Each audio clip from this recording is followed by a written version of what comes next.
Well, Christmas at the Garden delivered once again. The Knicks, they stunned the Cleveland Cavaliers with a thrilling 126 to 124 win at MSG, fueled by late game poise, timely shot making, and impact performances across the roster. To help us break down what this win means and what comes next as the Knicks head out on a three-game road trip, I'm joined by Ron Hunter, co-host of Still Knicks Fans.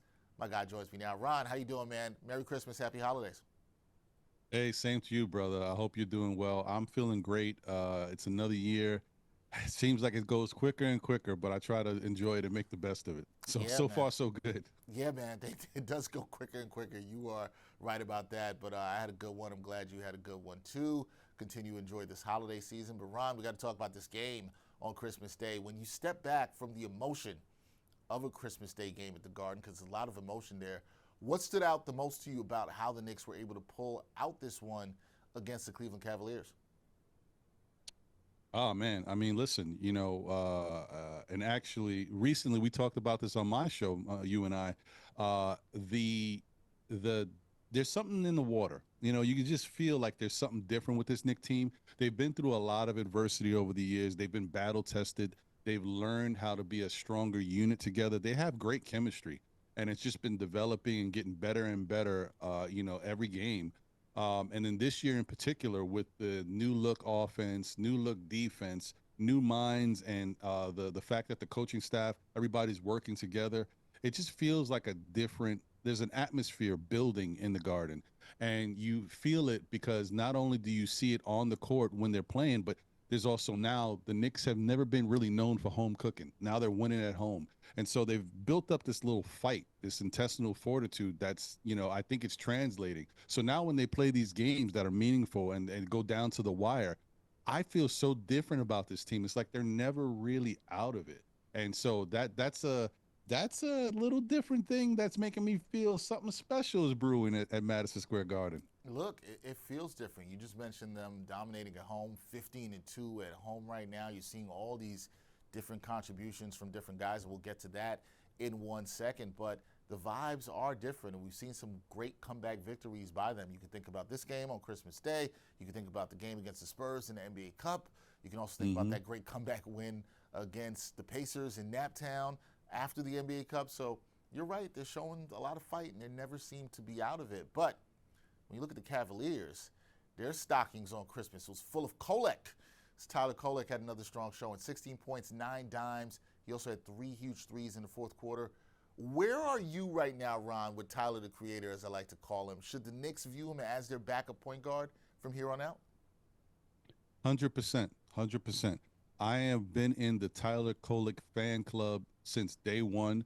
I didn't watch a bunch of his games at Marquette, but I saw a little bit. And then I saw, once he was drafted, the highlights of his whole entire, highlight package. I was like, wow. I mean, he's much better than I even expected. And I like the fact that, I mean, if you just watch the stuff, watch his interviews after games at Marquette, you can see that the young man had a lot of fight. He had some swag. He's different. And so now it was all about when could that translate on the big stage in the NBA with the New York Knicks. He just needed a little time to get his opportunity, and I think that I don't want to. Some people now are really holding Tibbs accountable for Tyler's lack of growth, but I want to say that that's not the case. uh, Tibbs did help develop Tyler. Did he give him as many opportunities as he could? Maybe not. But the point is, he was always getting developed. He was doing the same thing he did with Deuce, with Tyler, having him go back and forth from the G League, keeping him fresh, keeping him, ready for action if he ever needed him. The opportunity never came in Tibbs' style of basketball.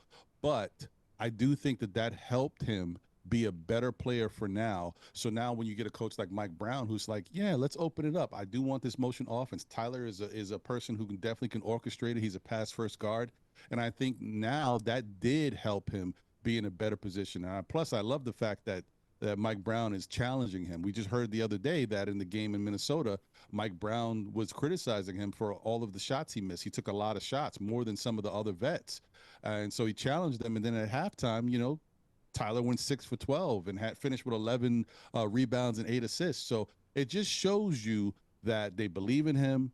Mike Brown is pushing him. and he's stepping up to the table. And I think Knicks fans are, much better for it. I think Tyler should be here to stay. I think they should remove him from trade packages because he definitely is what this team has been missing.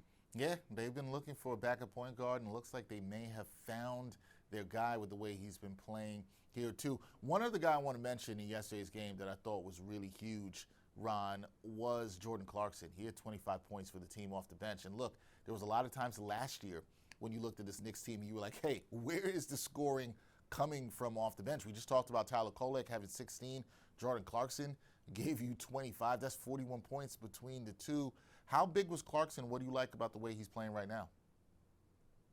Oh man, it's unbelievable. I mean, the thing about Jordan Clarkson is we know what he is. He's a scorer, right? We know he can put the ball in the basket, but his transition from coming from Utah to the Knicks has been a little spotty at times. He's had moments where you see those flashes of Jordan Clarkson. He can be a streaky shooter in his own regard, but we've noticed it's been a little bit more streaky. He just wasn't able to find his comfort level.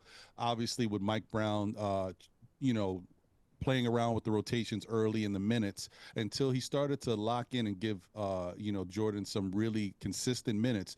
Then we started to see Jordan getting more and more comfortable. And I think only up until recently, the last maybe 2-3 weeks, he's starting to find the groove again. Because even though he's had spurts where we've seen his offensive influence, he's still been kind of up and down. But now he's starting to feel a little bit more comfortable, and you can see the difference with the Knicks and how much it means to them. Because last year they had such a poor time getting any bench scoring.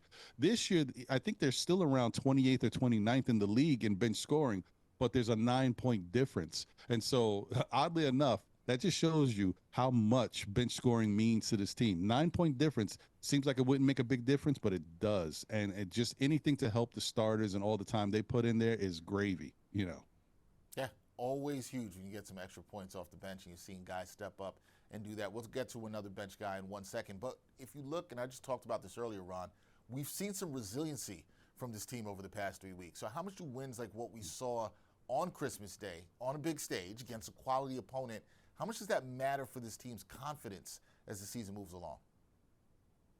I think it's huge, man. I think that is the type of thing that separates, your average everyday team from a championship contender. It shows the resiliency is what helps, consistently put wins up.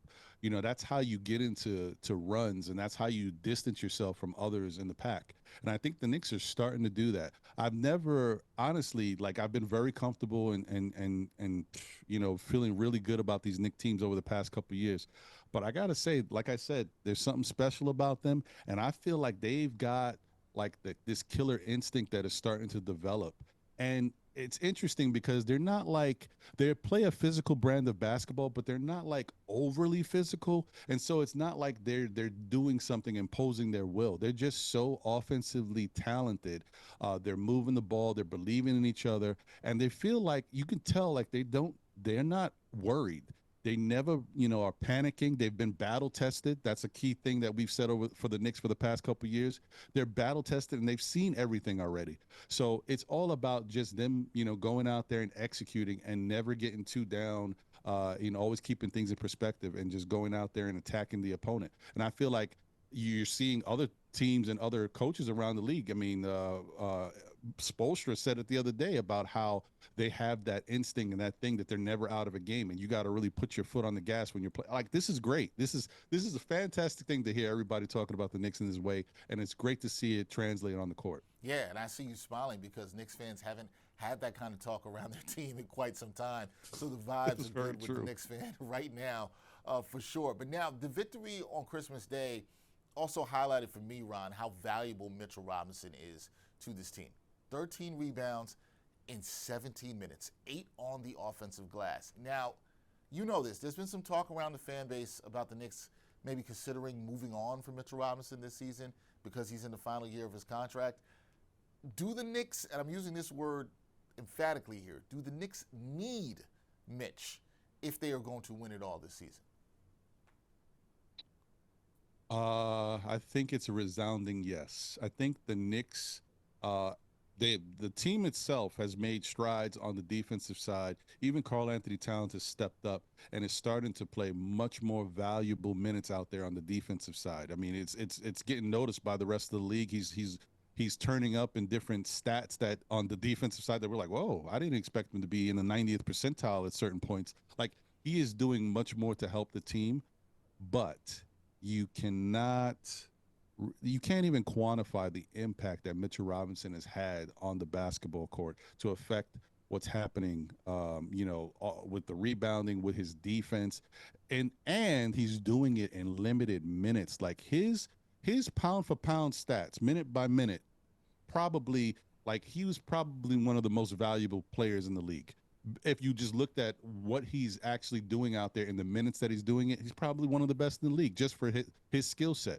So yeah, the Knicks definitely need him. You've seen, I mean, how many offensive rebounds has he come up with big? Even the game against the Cavaliers, he had like two offensive rebounds in a row. The next sequence, he got another big offensive rebound to keep the plays alive, which allowed the Knicks to hit big threes by Tyler Kolek and what have you. And so, yes, his impact is important to the highest of importance. He is incredible in what he does.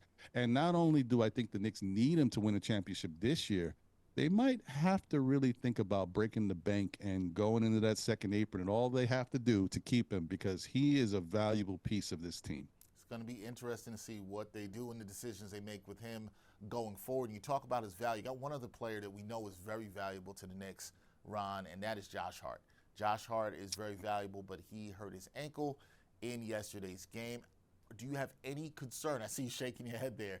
Do you have any concern at all about how this can impact the Knicks if he's out for a stretch of time? Because since he's been back into the starting lineup, Knicks have played really good basketball. So I know we don't have details on the injury yet, but how concerned are you possibly about this Josh Hart injury? Actually very concerned about Josh being out. If anybody hears me talk, they know that Josh is quiet as kept. One of my favorite players on the Knicks. It's Josh and Deuce. They're my favorite guys. I love Brunson, everybody else, but I just picked these blue collar guys. There's something about them. And Josh is like a Swiss Army knife. I feel like they can win without Josh for a little bit of time, but I think consistently you need Josh out there because there's moments that he creates opportunities and does the grunt work. That type of stuff not only helps the team, but it also energizes the team. And he's so valuable in that regard. When Josh first came to the Knicks, he immediately changed. There was an impact. He changed the culture of how they get down. Like now all of a sudden the Knicks are getting down on the floor for balls and stuff. They're doing what they need to do, whatever it takes to win basketball games. Josh is that guy. So they definitely need Josh. I'll be honest with you, when I look at the Knicks and who are the X factors, to me it's Josh Hart and Mikal Bridges. Those two guys, they have such an impact on what they do out there. If they're without either one of them for an extended period of time, I'm a little worried. So yeah, Josh is very important, and I hope he gets well soon. Yeah, hopefully Josh can return. We'll see what happens with him, so stay tuned with us for more news. Last thing for me, Ron, because now, after this Christmas Day game, Knicks are going to head out on the road for 3 games, starting Saturday in Atlanta as they get ready to face the Hawks. Then they face the Pelicans and the Spurs. What are 2 or 3 things that you want to see consistently from the Knicks if they're going to have a successful trip here?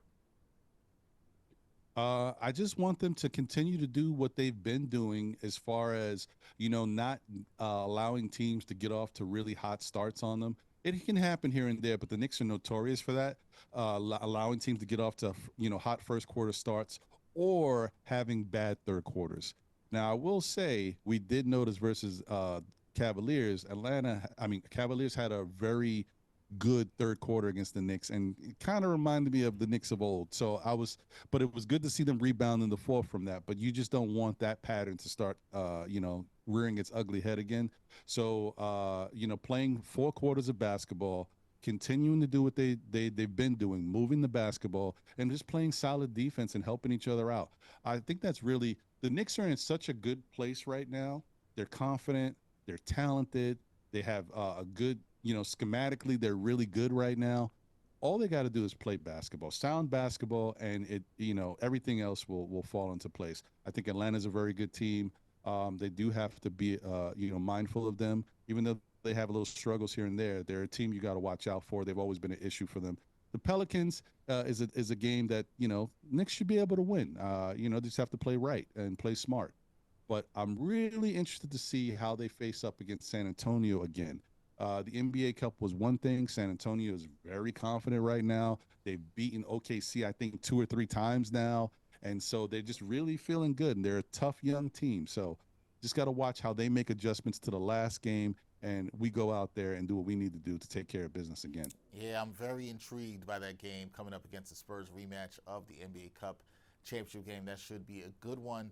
It'll be the Knicks' last game of 2025, and we'll see how they do in 2026. But right now, the Knicks 21-9 on the season, coming off a fantastic win on Christmas Day over the Cleveland Cavaliers. That is Ron Hunter. Check him out on Still Knicks Fans. Does a fantastic job. Brings you shows Mondays and Saturdays. Check out his YouTube channel. One of the best out there. Ron, I appreciate you, man. If I don't talk to you, have yourself a wonderful new year. Enjoy the rest of your holidays. And thank you for coming on and talking some Knicks hoops with me. Appreciate you, my guy. Thank you as always, Dex.